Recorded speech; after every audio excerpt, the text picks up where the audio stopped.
Yeah. Okay, so now we're gonna do our waiver wire segment where we don't have as many as we normally do. Stevenson was a waiver wire. Stevenson, we talked about him earlier. If he's on your waiver wire, he's a good target. Of course, that could be a limited pickup because Damian Harris could come back, take his job back. We'll see what happens there. Steven is so talented that even if you put him on your bench and have to bury him for a little bit, that if Harris gets nicked up again, I mean, he's just a really good running back. Yeah. He is a great running back. And I believe ESPN said, actually I was surprised by this number, Dylan is only 58% owned across ESPN leagues. Wow, that's a great waiver wire pickup. Waiver wire pickup, yep, that's number one if you got that. And then A.J. Dillon's the number one waiver wire pickup. Yeah, A.J. Dillon is for sure the number one waiver wire pickup. He's built like Derrick Henry, so if you're looking for a Derrick Henry, there it is, and he might be available in your league. Also, one that we talk about every single week, but no one seems to care about him, is Rashad Bateman. He's still only 31% owned. This past week, he got 8 targets again for 11 points and 80 yards. I'm starting to become a Bateman believer. Yeah, he looks good, man. He looks very, very good. He just hasn't had a big enough game for people who don't watch closely to care enough, but he has a lot of promise. He hasn't had a big enough game for people to start FOMOing into him. Exactly, but the talent's there, the opportunity's there. And the opportunity's there, and it's going to come at some point. Mm-hmm. What you don't want to do is let that happen while he's on your waiver wire, because then you got to fight for him the next week. Then you got to pay more for him. Or just so you know, I'm picking up A.J. Dillon. Nice. That's a good move. As we speak. Another one that we've talked about. Oh, you got more? I was just going to say that's exactly why you should pick up Bateman. Just put him on your bench. You don't got to start him right now. Right. Just put him on your bench, because at some point he's going to blow up, and you're going to be happy that you got him. Yeah, you're going to be glad that you're the dude that has the bench that's doing really well. I like Bateman. I did not believe in Bateman at first. I thought he got way too overdrafted. Really? Going into the draft, I thought he was not a big Bateman. I liked him better than Waddle. Liked him better than Waddle. He was currently on IR whenever the draft was happening. Well, I mean, during the NFL draft, he wasn't. He just got hurt during preseason. But going into the NFL draft, I liked Bateman better than Waddle. And then he went to Baltimore, and a lot of people thought it was a bad landing spot. But you like Bateman? Oh, wow. Okay. Just in terms of talent, I think Bateman's great. I didn't realize Cuz was breaking down Minnesota game film. That's on. Yeah, I've watched. I like it. Are we gonna have to do We're gonna have to do some draft shows, right? Oh yeah, absolutely. Break down some prospects. When that time comes, you better believe I'm watching all that stuff. And then another guy we've talked about quite a lot. He kind of had a dud week before going into a bye, but don't let that be the game that you use to describe this player. It is Kadarius Toney. Again, dropped 14%. This is like a theme for him. He goes up 15% and then goes down 15% on ownership across ESPN leagues.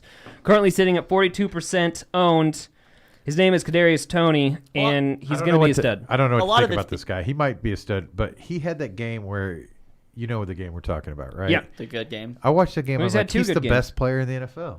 Yeah. There's one really good game. Yeah, well, he had in week 4, he looked like a stud. In week 4, he had this is the week that I picked him up before this week. I was like, this guy looks good because I watched some film on him. He got 9 targets for 10 points. I like that you guys are in some film. And then the big game, 13 targets, 10 receptions, 189 yards for 24.6 points. He looked like the best player in the NFL, though. Yeah, and then week 6. Don't you want that potential on your team? So why can't he look kind of like that? Well, the other weeks. The next week, I don't need that every week. That's amazing. Right. But why can't he look even kind of like that? Well, week 6, really he got only injured. 1 week where he let you down. Yeah. Last week? Week 6. Last week he was on bye. Okay. Week 6, he went into the game, was getting all the focus, got injured, left early. Before he even left early, he scored 5 points. This was in the first quarter. And then they had a bye. And then week 8, it wasn't that great. Week 9 was super fluky. 1 target for 9 yards. The week we played him. The week we played him, of course. But this week he's coming back after a bye. They're playing Tampa Bay. I feel like he's gonna be more closely. It's going to be more likely that he has at least an averagely good week than it is 1 target from 9 yards. I agree with you too. I mean, like I said, it's only been 1 week where he's really let you down. I think there's been a couple weeks. Well, one time technically because he left at the very beginning of the first quarter. Well, he had 5. No, then he said there was another game that it was, and then he missed a game due to injury. Yep. He missed a week due to injury. There was a bye, and then he playing Kansas City was the week that he let us down. Yep. He had 1.9. Right. No, that week he had 5 targets for 5 points, and then he played the Raiders and only got 1 target for 9 yards. Okay, so those are 2 games. So 2 games. I don't want to argue Sure. about this. I don't mean to be getting specific. I'm not as big a Tony fan. I just don't see the consistency in it. He may be talented. It must be the offense because, like I said, that one game he literally looked like the best receiver in the NFL to me. Yeah. So. I would be willing to say that a lot of it can be Daniel Jones. I don't think he's great. It must be. I think you guys like Daniel Jones better than I do, but I like Daniel Jones because he's like Hurts. He looks terrible, but he gets fantasy points in daily fantasy. Yeah. So they're playing Tampa Bay this week. That's Tom Brady against Daniel Jones, and that's Kadarius Toney against Tampa Bay. So I mean, I feel like it's going to be an easy week. They're probably going to need to throw the ball. Right? They're going to need to throw the ball a lot. They're going to need to throw the ball to playmakers. Oh, that's another stat I didn't talk about. Whenever in the Raiders game, Daniel Jones only threw 20 times. Oh, okay. So Kadarius Toney got one out of the 20, but he was Daniel Jones the game that he had 100? The quarterback that he had 189 with, or was that the backup? That was I can't remember if that was Daniel Jones playing that week. That was week 5. I'm gonna pull it up because I'm very curious if that is. I remember.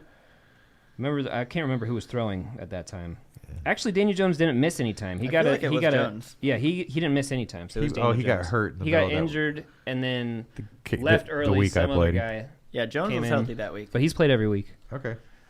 Okay, Josiah, you got any more waiver wire pickups? The only other one that I feel like we should talk about is Cam Newton. I feel like he is a worthy waiver wire guy if you're in any sort of deep quarterback league because he has the upside to be a top 10 quarterback the rest of the year. Yeah, he's got something to prove. He's back in Carolina. Yeah, 12% even if you don't need to start him this week, I would want to throw him on my bench just in case. And if you do have to start him this week, you could do a lot worse than Cam Newton. Right. Apparently, he's really good at throwing touchdowns because the one time he threw the ball, he threw a touchdown. Yeah, I think the thing with Cam Newton is he just needs good playmakers around him.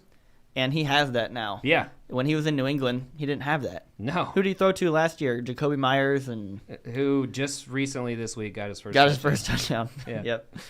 But there was no one else. Nope. Now they got good playmakers around him, and that's what he needs. Also, he changed his hairstyle, so I feel like that might have something to do with it. Yeah, maybe it was that bad hairstyle. It's no longer this that we're seeing on the screen. That's the New England hairstyle. That's why he was so bad. That's probably why it was like a Samson scenario. As soon as except for it was opposite. As soon as he got rid of the hair, his skills came back. All right, and then what else you got to say? That's the only other one I had. I mean, I think if you're looking for a quarterback, it's also worth considering Justin Fields. I think he has, similar to Cam Newton, he has upside to be very good.